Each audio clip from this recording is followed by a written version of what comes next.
Revista Jurídica Nacional Prescriptia, su consejo editorial y los mejores ponentes de México y del extranjero. Magno Congreso Internacional en las materias de amparo, penal y civil, en homenaje del gran jurista, profesor emérito de la UNAM, autor de obras jurídicas de trascendencia nacional, doctor emérito Raúl Carrancá y Rivas, los mejores ponentes de México.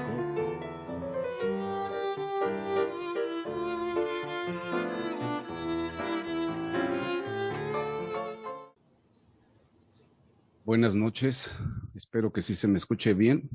Me da mucho gusto acompañarlos otra vez. Es un placer estar con la revista Prescriptia y con todos ustedes para platicar sobre algunos temas. Lamento que Samuel no pueda estar en este momento, pero desde luego trataré de abordar algunos temas que tienen que ver con el derecho penal que me compete. Como ustedes saben, yo soy abogado postulante y también soy una persona que le gusta la dogmática penal. Y creo a pie de puntillas en el ejercicio de la profesión, haciendo valer la dogmática penal. No creo que exista una persona, un penalista, que se ostente como penalista, que desconozca la dogmática penal. Y sé que también hay muchas personas litigantes que desairan la dogmática penal. Incluso recuerdo en el 2008 decían que ya había quedado con el nuevo sistema de justicia penal acusatorio desplazada la dogmática penal. Y no, por el contrario, llegó para posicionarse y llegó para quedarse. Así que háganle como quieran, pero la dogmática penal llegó para tomar control. Ahora bien, nos encontramos en un congreso que es en homenaje al profesor doctor Raúl Carrancá y Rivas. El día de mañana a las 5 de la tarde me corresponde tener un diálogo con él, una conversación con él. Y es una gran responsabilidad porque nos corresponde tratar de extirpar de su corazón todo lo que vivió durante estas décadas, ya más de 8 décadas. Entonces, va a ser para mí un privilegio que se me haya designado, se me haya seleccionado para poder tener este diálogo con él. No solo por su aportación jurídico-penal, sino también especialmente por su formación multidisciplinaria. Es un hombre culto, versado, lleno de virtudes y que nosotros como penalistas normalmente nos centramos solo en su obra jurídico-penal, pero tiene muchísima más puntos atractivos en su vida. Y yo me he quedado asombrado, me di a la tarea de buscar durante el último mes, 3 semanas, las primeras obras del profesor doctor. Y ha sido maravilloso encontrar sus obras literarias. Encontré su primera obra, la primera que escribió y publicó. Entonces la bebí y estoy todavía hasta el momento extasiado. Y las más recientes que ha publicado del 2016 a la fecha también son increíbles. Entonces, el día de mañana vamos a tener una sesión maravillosa, pero el día de hoy quiero resaltar lo siguiente.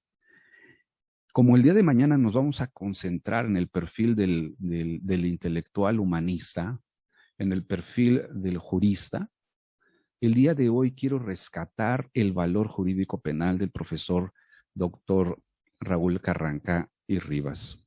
Y desde luego, de alguna forma, también de su señor padre, don Raúl Carrancá y Trujillo. Ambos personajes de nuestro derecho penal y que forjaron una camada enorme de penalistas. Si ustedes buscan en internet el currículum extenso del profesor Carrancá y Rivas, van a encontrar que dirigió las tesis a personajes que hoy día están consagrados en el derecho penal. Y dirigió esas tesis de forma muy científica y eso estamos muy agradecidos. Por otra parte, estaba yo recordando precisamente que Luis Jiménez de Azúa hizo dos declaraciones muy importantes en cuanto a el derecho penal mexicano. Como ustedes saben, Luis Jiménez de Azúa fue un español que, pues obviamente fue expulsado con el franquismo de España y se refugió en Argentina. Y en su Tratado de Derecho Penal hace, especialmente en el primer tomo, hace un recuento de el derecho penal latinoamericano. También aborda el de Estados Unidos, de Norteamérica, el de Europa, y dedica un capítulo especial a los penalistas mexicanos. Y dentro de las características que él destaca en ese libro, si alguno de ustedes tiene los tomos del Tratado de Derecho Penal del maestro Jiménez de Azúa, van a encontrar, es una joya, es el mejor tratado escrito todavía en Latinoamérica hasta la fecha, a mi parecer. Incluso todavía, por la cantidad de historia, referencias y bibliografía, me parece que todavía es mejor del de Zaffaroni, y no sé si alguno de ustedes tenga una opinión en contra, pero me parece que todavía es bastante más completo. Pero cuando se refiere a México, hace dos comentarios importantes que no olviden. El primero es que el derecho penal moderno en España se le debe al mexicano Manuel de Lardizábal, oriundo de Tlaxcala, de allá de donde están nuestros anfitriones. Entonces él con claridad dijo, el derecho penal moderno nació con Manuel, en España nació con Manuel de Lardizábal, el mexicano Manuel de Lardizábal, y la cita es obviamente con México con J. Segundo comentario que hizo, bueno, el segundo de muchos, pero el segundo que quiero resaltar el día de hoy. Antes de tocar el segundo, muchos españoles también reconocieron que fue Manuel de Lardizábal el padre del derecho penal moderno en España, pero no decían que era mexicano, incluso algunos llegaron a decir que era español. Lo que acontece es de que evidentemente cuando Manuel de Lardizábal se va muy joven y se forma, gran parte de su formación es allá, entonces por eso lo consideraron como un español. Pero el segundo comentario que quiero hacerles tiene que ver con la estirpe del homenaje en el que nos encontramos.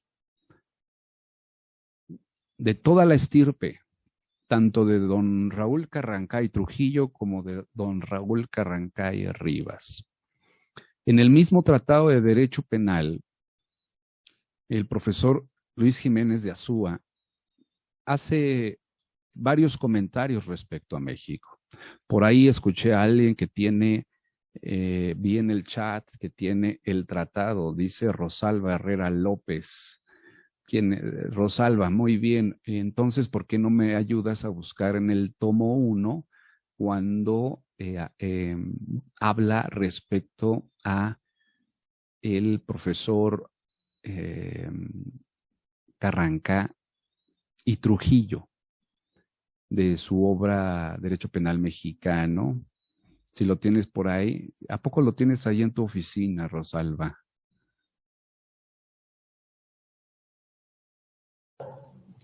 Bien, maravillosa esta obra. Está escrita, es reproducida en PDF en el internet y escrita con máquina de escribir, sin errores.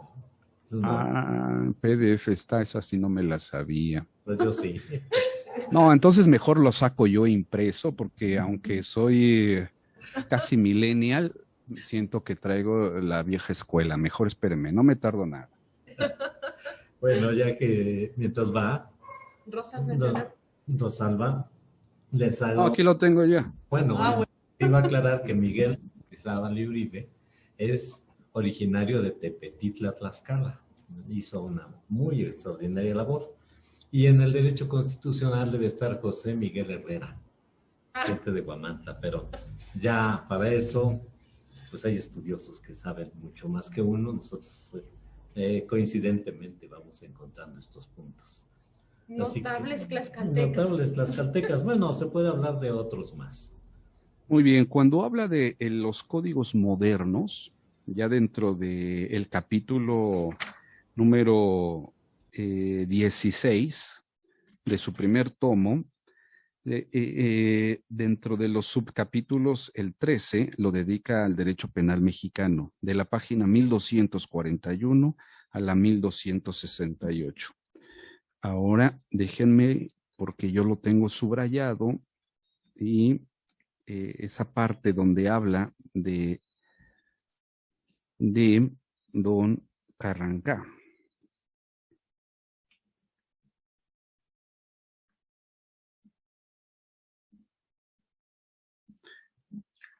Muy bien.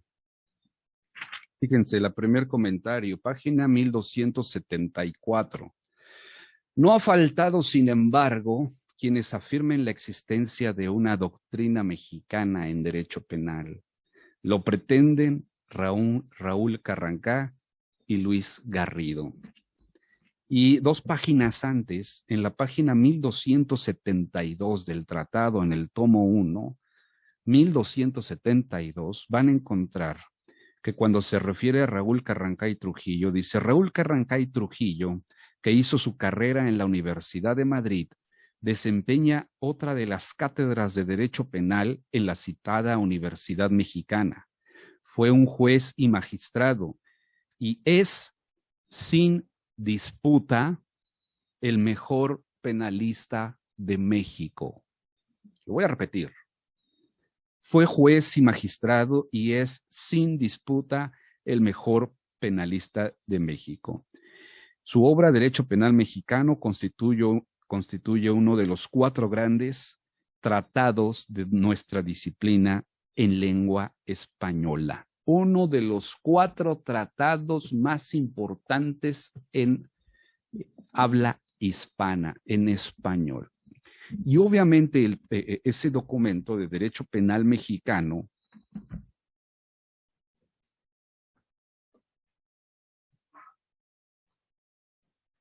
que obviamente también lo tengo, al que él se refería era poco menos de la mitad de lo que es este.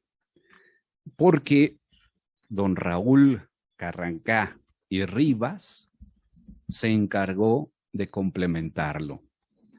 Y de esa manera hicieron una mancuerna. Y si para ese entonces estamos hablando de que la primera edición del Tratado de Derecho Penal de Jiménez de Azúa es de 1956, déjeme confirmo.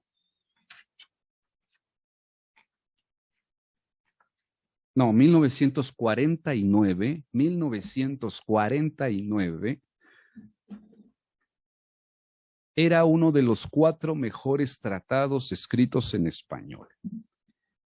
El de Derecho Penal Mexicano, que también tengo, de don Raúl Carrancá y Trujillo y Raúl Carrancá y Rivas, quien posteriormente, en la 4ª edición, se incorpora para todavía abundar en él. Y quienes conocemos la primera edición y las posteriores ediciones, nos damos cuenta que don Raúl Carrancá y Rivas todavía desarrolló más esos principios de derecho penal que elogia tanto don Luis Jiménez de Azúa. Es importante que hablemos de eso en este momento también, porque estamos en un congreso de homenaje a don Raúl Carrancá y Rivas. Y a él le debemos también, a don Raúl Carrancá y Rivas, no nada más la formación de los más grandes penalistas que admiten fueron tesistas de doctorado de él, sino que además transitó por una época muy importante en México donde existieron juristas de gran talla. Y no me da pena decirlo que aquella generación, la del siglo pasado, fue una generación en la que brotaron desde la Universidad Nacional muchísimos juristas, filósofos del derecho de gran prestigio que, desde luego, así como don Raúl Carrancay Trujillo, se podía considerar uno de los 4 mejores tratadistas en derecho penal según Jiménez de Azúa. Y estamos hablando de 1949. Ya para 1949 ya teníamos a Belin, a Mesger, a Radbruch, a Belzel, aunque Belzel realmente, estamos 49, sí, ya había propuesto desde 1929 en su primera conferencia su teoría de la acción final, pero que fue hasta 1956 cuando el Tribunal Supremo alemán decidió y dijo, Belzel tiene razón, saquemos al dolo y a la culpa de la culpabilidad y metámoslos al tipo penal. Y para Luis Jiménez de Azúa, para 1949, cuando ya estaban todos estos penalistas, muchos de ellos nazis, como bien lo relata hace pocos años Zaffaroni, y en una pequeña obra diciendo que los dioses del derecho penal a los que tanto veneramos en realidad fueron nazis, como Mesger, como el mismo Belzel, se prestaron para legislar a favor del partido nazi. Y que, por cierto, Caí ambos hace una publicación posterior para tratar de defender a los dioses del derecho penal alemán y decirles, no, Zaffaroni, no seas tan tajante. Pero lo que hizo Caí ambos, lo único que hizo fue nutrir más y confirmar que esos dioses del derecho penal alemán con los que compitió la estirpe Carrancay Trujillo y Carrancay Rivas fueron unos nazis. Obviamente que este tipo de información muchas veces, cuando uno está en audiencia, a veces nos gustaría vociferarla en la audiencia inicial y decir, sí, efectivamente, el nazi Belzel o Mesger, desde que estaban hablando de los elementos objetivos del tipo, pero sin embargo ahora nuestro Código Nacional en el 405 plantea una nueva forma de imputar un hecho o en ese caso una sentencia condenatoria, 406 absolutoria, etcétera. Al revés, inverso. Pero obviamente no sería bien visto levantar la voz de esa forma en una audiencia. Pero lo que sí hacemos en una audiencia, y lo digo a pie de puntillas, es sostener que la dogmática penal tiene el control sobre el derecho procesal. La dogmática penal es la que maneja, como maneja un titiritero, al proceso. Y no vamos a caer en los absurdos como Kafka, en esa novela del proceso, de decir que sí fue procesado, fue en una prisión preventiva oficiosa, por llamarlo de alguna forma, le dieron inicio a toda la secuela procesal, lo pusieron delante de una autoridad judicial, etcétera, pero nunca supo de qué se le acusó. Como ustedes saben, esa novela, hasta que concluye, no se sabe cuál fue el título de la imputación, cuál fue el delito que se le imputó. Nada más supo que dieron inicio al proceso. Yo, por mi parte, fui formado en el viejo sistema y me incorporé desde luego al nuevo sistema. Si de bote pronto me preguntan cuál es mejor, el anterior o el posterior en relación a los efectos, a lo mejor ustedes me van a matar, pero yo trabajé en un juzgado penal, fui mecanógrafo en un juzgado penal aquí en el Reclusorio Oriente en la Ciudad de México. Y la mayoría de los juicios eran sumarios, obviamente, y la mayoría de los juicios teníamos sentencia definitiva en 3 meses. Esto es, desde que era aprendida la persona, duplicidad de término constitucional, dictaban formal prisión, y en 3 meses ya tenía sentencia definitiva en primera instancia.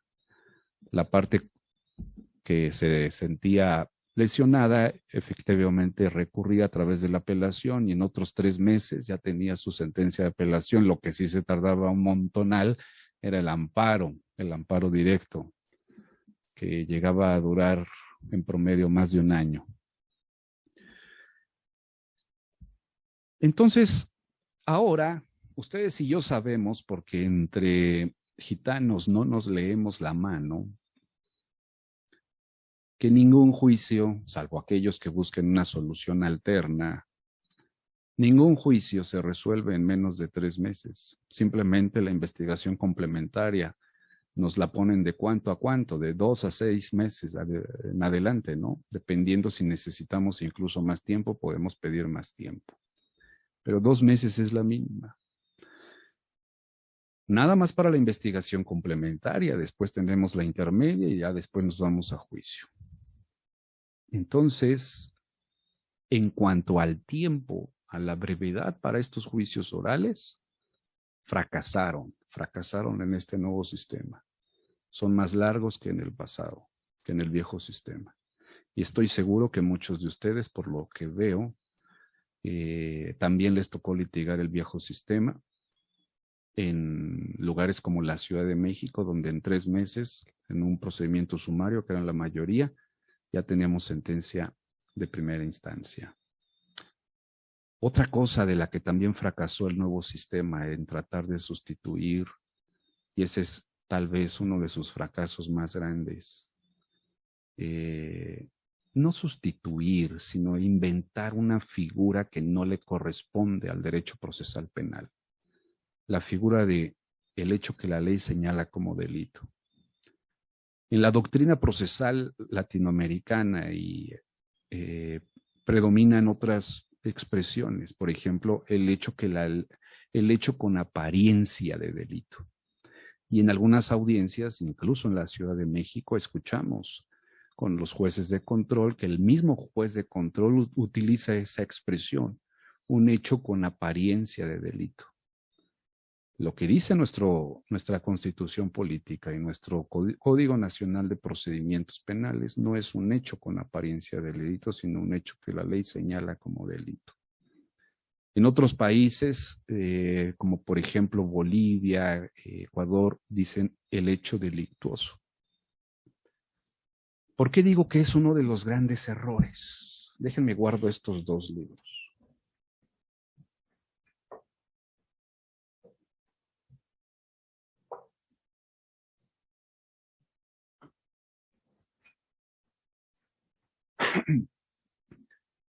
Porque antes de este sistema, los penalistas, los que se dedican al derecho penal sustantivo, fueron los que estipularon qué se necesitaba para girar una orden de aprehensión, para dictar formal prisión, especialmente en esta etapa procesal, y qué se necesitaba para dictar sentencia condenatoria. Los que se dedicaban al derecho penal sustantivo. Primero, ¿qué decían? Necesitamos todos los elementos del tipo penal. Después, necesitamos los elementos del cuerpo del delito. Y finalmente, ahora se llama la clasificación jurídica. Es lo que se necesita.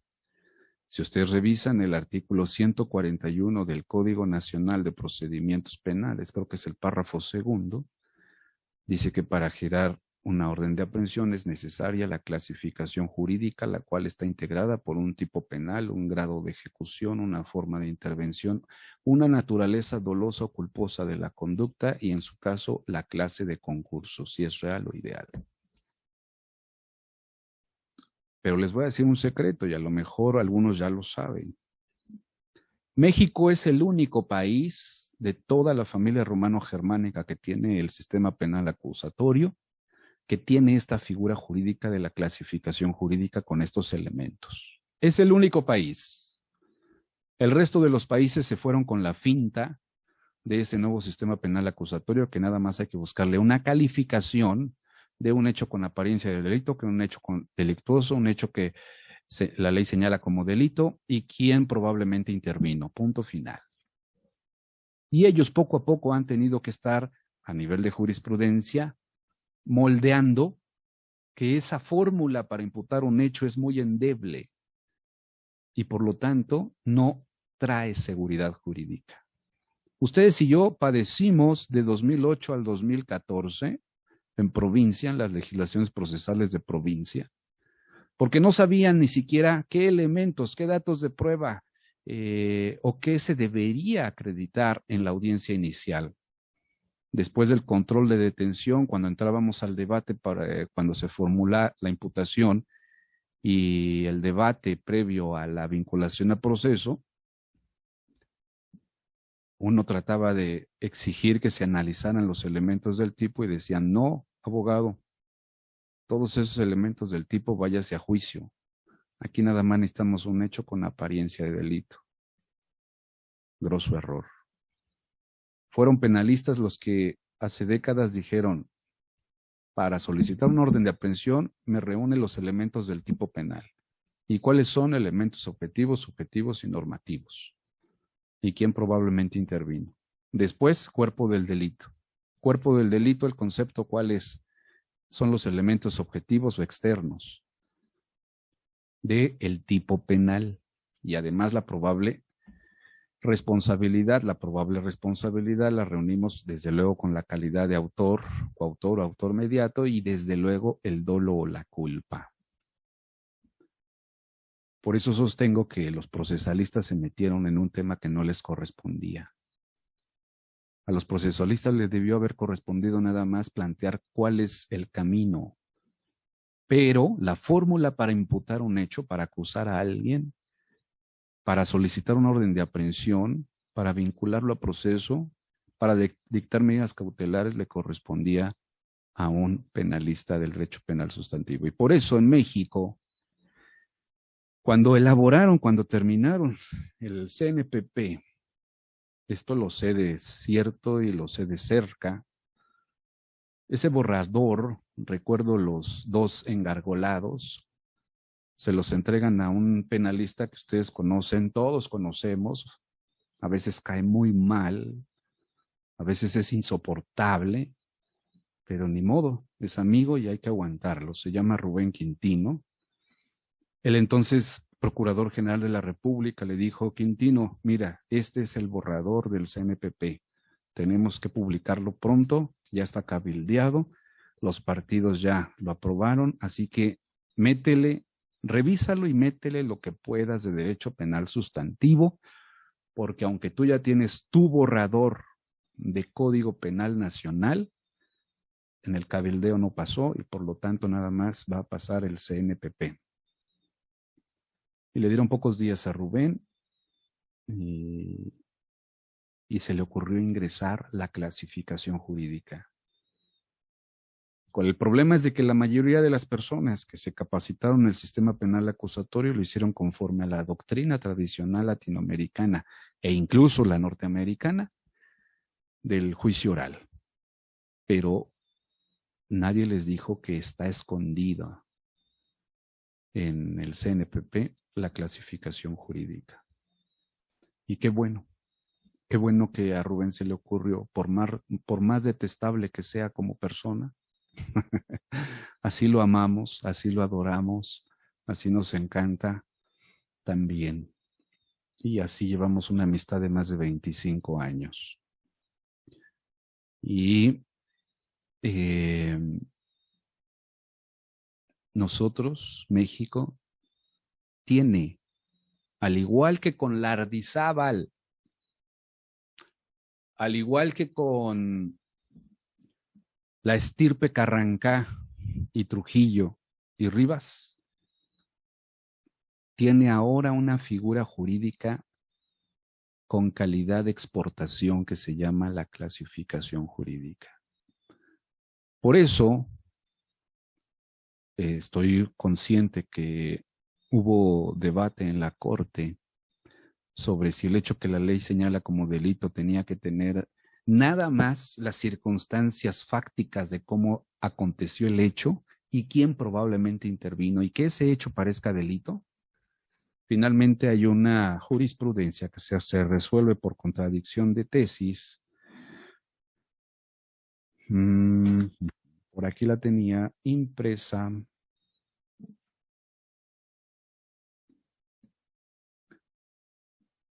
Sí, es esta. Auto de vinculación a proceso. Es innecesario conceder la protección contra... es innecesario conceder la protección constitucional en su contra cuando en su dictado la autoridad responsable haya tenido por acreditado los elementos objetivos, normativos y o subjetivos del cuerpo del delito al no tener un efecto útil que favorezca la situación jurídica del quejoso. No, me equivoqué, no es esta. Pero bueno, hay una jurisprudencia por contradicción de tesis donde la Corte finalmente dice, sí entra en el estudio de la conducta. Extrañamente dice, no de todo el estudio de tipicidad, el juicio de tipicidad, nada más de la conducta. Y obviamente quién probablemente participó. Eso es un error de la Corte. ¿Por qué? ¿Cuáles son los elementos objetivos del tipo? Empecemos a hacer el listado. Son 12. Número 1, sujeto activo. Número 2, sujeto pasivo. Número 3, calidad especial del sujeto activo.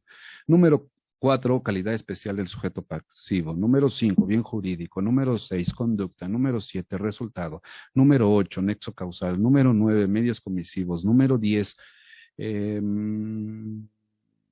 medios comisivos, circunstancias de modo, tiempo, lugar u ocasión. Número 11, imputación objetiva del resultado material. Y número 12, ya hablé del resultado, todavía no, ¿verdad? El número 12 es el resultado, formal o material. ¿A qué juez de control se le ocurriría dictar una vinculación a proceso si no tiene acreditado el primer elemento? ¿Quién es el sujeto activo? Bueno, no lo tenemos, pues obviamente es indispensable con los datos de prueba o medios de prueba tener acreditado el sujeto activo. Número 2, sujeto pasivo. ¿A qué juez de control se le ocurriría dictar auto de vinculación a proceso si no tiene identificado al sujeto pasivo? Número 3, ¿a qué juez de control se le ocurriría dictar un auto de vinculación a proceso si no tiene en los tipos penales especiales donde exige una calidad especial del sujeto activo, funcionario público, por ejemplo, que no se tenga por acreditadas la calidad de funcionario público? A ningún juez se le ocurriría dictarle a una persona un auto de vinculación a proceso si no se tiene el momento en la audiencia inicial por acreditada la calidad de servidor público. Número 4, la calidad especial del sujeto pasivo, feminicidio. ¿A algún juez se le ocurriría vincular a proceso si no se demuestra que la víctima es una mujer, fue una mujer? No. Bien jurídico, el quinto elemento. ¿A algún juez se le ocurriría vincular a proceso si no se demuestra que se puso en peligro en los tipos penales de puesta en peligro o de lesión, que se lesionó un bien jurídico? Bueno, primero que existía el bien jurídico y después que se lesionó. No, a ningún juez se le ocurriría. ¿A algún juez se le ocurriría que no se haya acreditado la conducta de acción, omisión, comisión por omisión? Es que no está acreditada qué conducta realizó, ni con los datos ni con los medios de prueba. Bueno, al menos en ese sentido la Corte dijo la conducta es así, ahí no hay duda. Y obviamente no es lo mismo que tengamos una acción a una comisión por omisión. En fin. Conducta, resultado. ¿Será indispensable que para vincular a proceso también esté acreditado el resultado típico? No, su señoría, es que no es necesario acreditar que hay el resultado típico. Por ejemplo, un resultado típico material. No es necesario.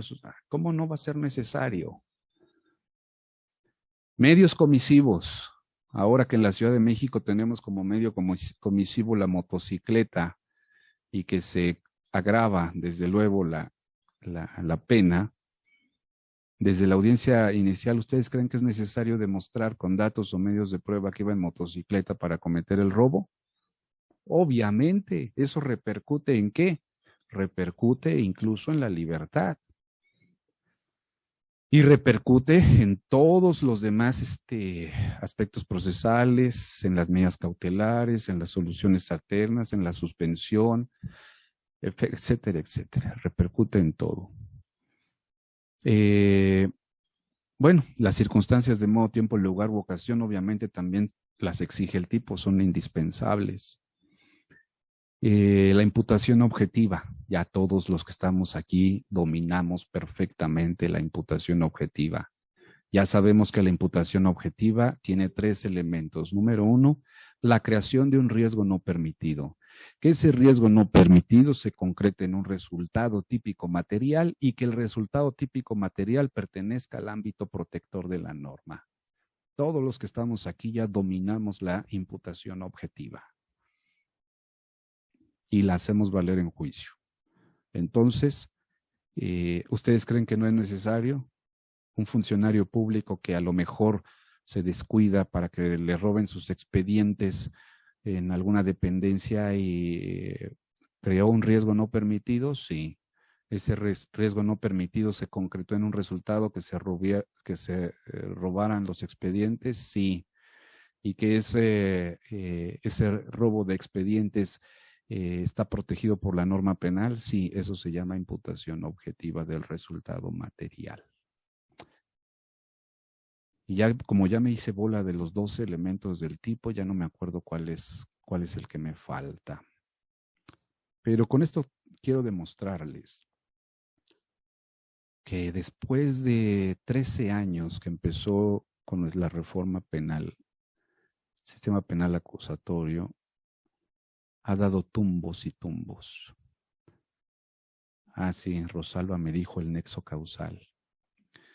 Muchas gracias, Rosalba, bendito chat.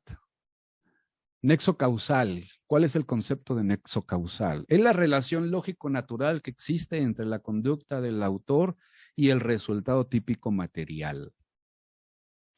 Lo voy a repetir. Es la relación lógico-natural que existe entre la conducta del autor y el resultado típico material. La relación lógica. Lo primero que debemos resaltar es que se trata de delitos de resultado material. A mí me tocó desde cuando era mecanógrafo ver autos de formal prisión de delitos de resultado formal, y recordarán que en aquellas autos de término, la formal prisión, se analizaba cada uno de los elementos objetivos, subjetivos y normativos. Cada uno de los elementos.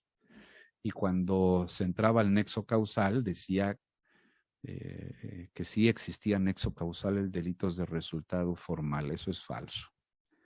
Eso es falso, falso, falsísimo.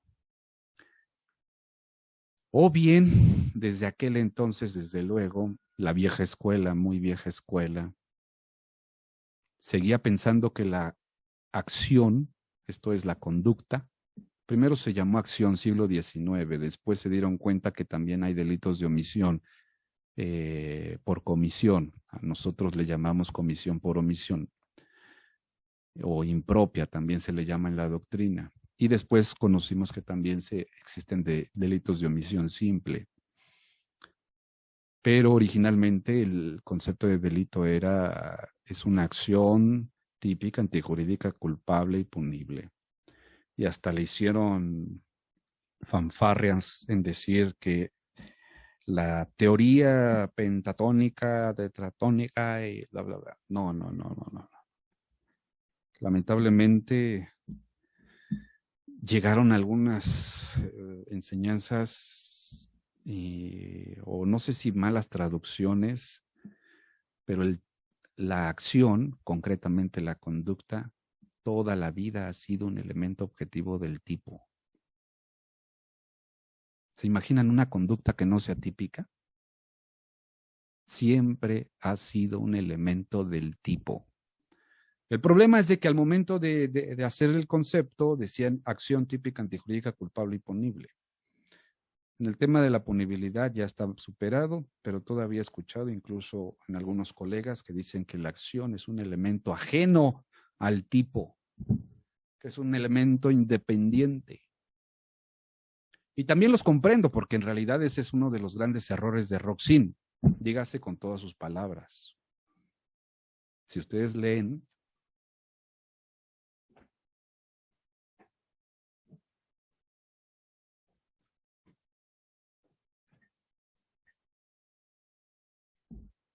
en su derecho penal, parte general, precisamente considera que la acción es un elemento ajeno al delito.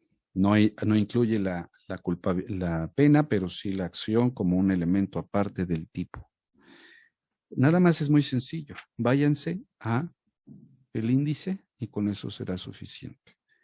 Y en el índice, por ejemplo, en la página número, mis lentes,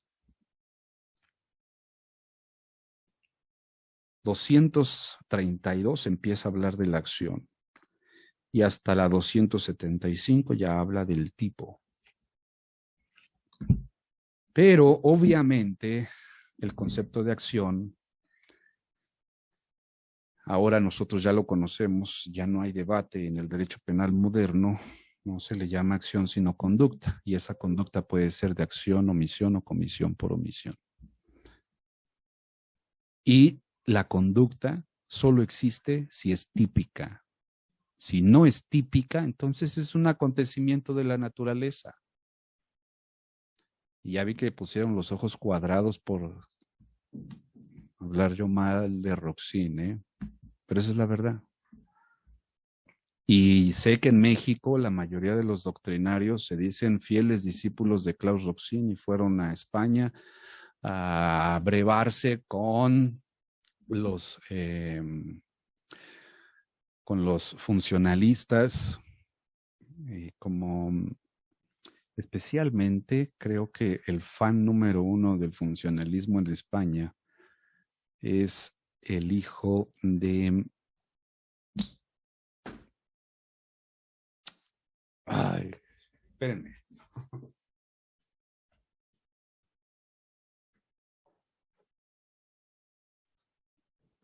Polaino Orts, hijo de Polaino Navarrete. Creo que es el fan principal del funcionalismo en España. Es el que lo defiende a capa y espada y, en fin. Pero bien chistoso porque los funcionalistas en México, los que se dicen funcionalistas, a ultranza, de hueso colorado, están, por ejemplo, ganando mucho dinero con la responsabilidad penal de las empresas, cuando Klaus Roxin, su padre putativo, les ha dicho que eso no existe, que no, ni madres. No hay responsabilidad penal de las empresas. ¿Por qué? Porque las personas jurídicas no pueden ser culpables. Aunque Klaus Roxin no utiliza la palabra culpable, él dice que esa palabra es incorrecta.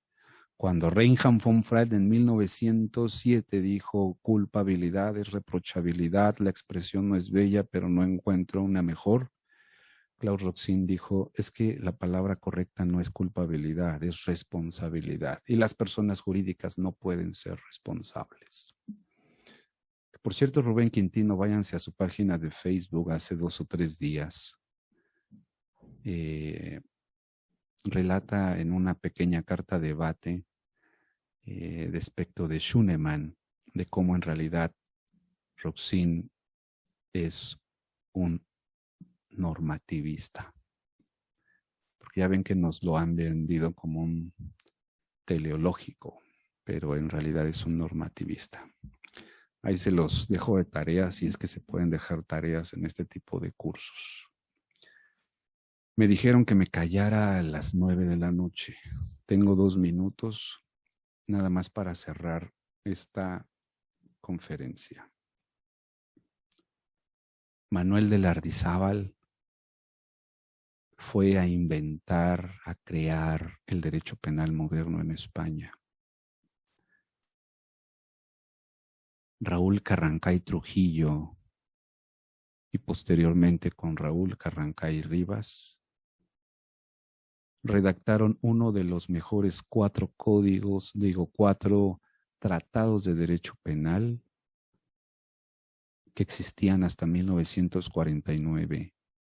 Y si se dan cuenta, en el tratado de Luis Jiménez de Azúa, analiza a todos los alemanes. Analiza a todos los alemanes que hasta el momento habían escrito.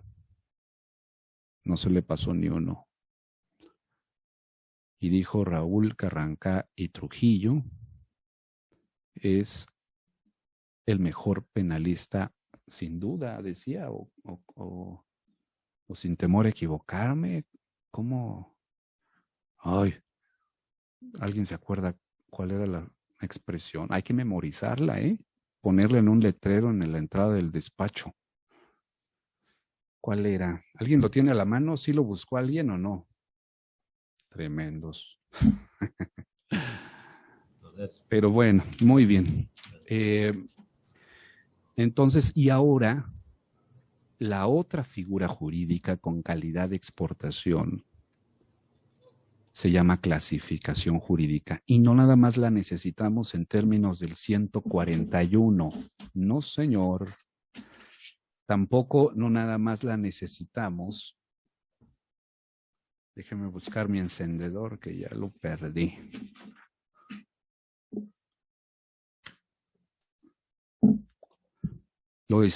La clasificación jurídica la necesitamos en el procedimiento abreviado 201.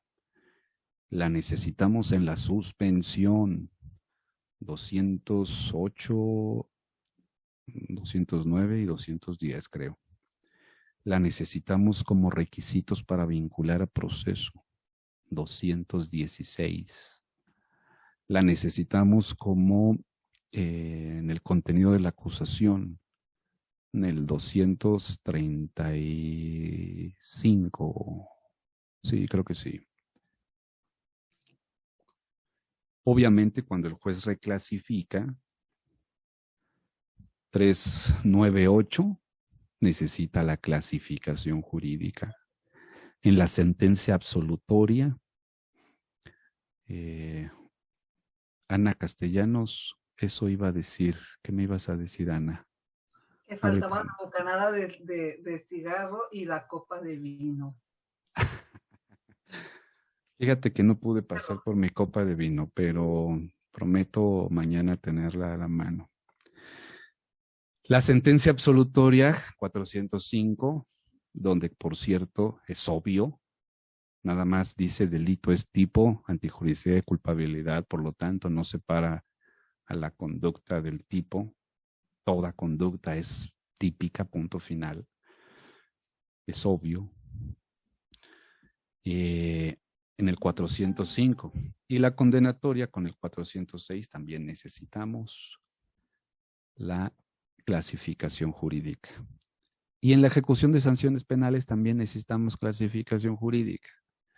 Entonces, ¿cómo se reúne la clasificación jurídica? Repito, número 1, tipo penal, 2, grado de ejecución, 3, forma de intervención, 4, naturaleza dolosa o culposa de la conducta y 5, en su caso, la clase de concurso. El tipo penal, pensemos en homicidio. Grado de ejecución, ¿cuáles son los grados de ejecución? Consumación instantánea, consumación continuada, consumación permanente, tentativa acabada, tentativa inacabada, desistimiento de tentativa acabada, eficaz, desistimiento eficaz de tentativa inacabada, desistimiento eficaz de tentativa. Desistimiento eficaz de tentativa acabada, desistimiento eficaz de tentativa inacabada, desistimiento ineficaz de tentativa acabada y desistimiento ineficaz de tentativa inacabada. Es lo bueno de aprenderse las cosas de memoria. Entonces ya tenemos el tipo penal, homicidio, grado de ejecución, cualquiera de esas 9. Vamos a ponerle consumada instantáneamente. Número 3, las formas de intervención. ¿Qué formas de intervención tenemos? Autor, coautor, autor mediato, partícipe inductor, partícipe cómplice. Entonces sería homicidio consumado instantáneamente, donde interviene el autor directo. Ahora necesitamos la naturaleza de la conducta. ¿Cuál es la naturaleza? Acción dolosa, acción culposa, omisión simple dolosa, omisión simple culposa, comisión por omisión dolosa, comisión por omisión culposa. Algunos doctrinarios añaden aquí la actio libera in causa, dolosa, Yo sigo pensando que también existe el acto de libera en causa culposa, pero el Código para la Ciudad de México me dice que no, que de ninguna forma, pero el Código Penal Federal me dice que sí, que claro que sí, y muchos otros códigos de otros estados me dicen también que sí. Pero creo que una doctrina predominante dicen que las acciones libres en su causa solamente deben ser dolosas, y si llegan a ser culposas, simplemente llevan las reglas de un delito culposo. Entonces, esas son las naturalezas de la conducta y la clase de concurso, ideal o real. Y esto es tan importante, ya escuché el claxon, ya que ya me calle, ¿verdad? Muy bien. ¿Por qué es importante el concurso? El concurso es tan importante porque de ahí depende, por ejemplo, un delito de consumación continuada. Uno como defensor siempre va a buscar un delito de consumación continuada y no un concurso real de delitos. Y ya sé que también hay una jurisprudencia por ahí que todos los delitos de contenido sexual deben ser de concurso real. Eso tampoco estoy de acuerdo. Yo creo que son delitos de consumación continuada. Continuada, pero bueno, a veces la tremenda corte por momentos hace de las suyas y en otras hace maravillas, realmente maravillas, como algunas que escuché que dijo Jorge García Sosa, a quien respeto como yo creo que nada más hay dos grandes amparistas en México y él es uno de esos dos. Y si me meten a la cárcel, el primero que buscaré fue a Jorge García Sosa para que me defienda con mi amparo. Bueno, compañeros, esa es mi intervención. Me pasé por 6 minutos, me disculpo. Y es un placer siempre estar con ustedes. Si mañana nos quieren acompañar a las 5 de la tarde, voy a platicar con el maestro Carrancá y Rivas. Cosas maravillosas, maravillosas. Yo no me lo esperaba. Me he bebido su literatura, me hablo de las artes y me quedé muy bien, con muy buen sabor de boca.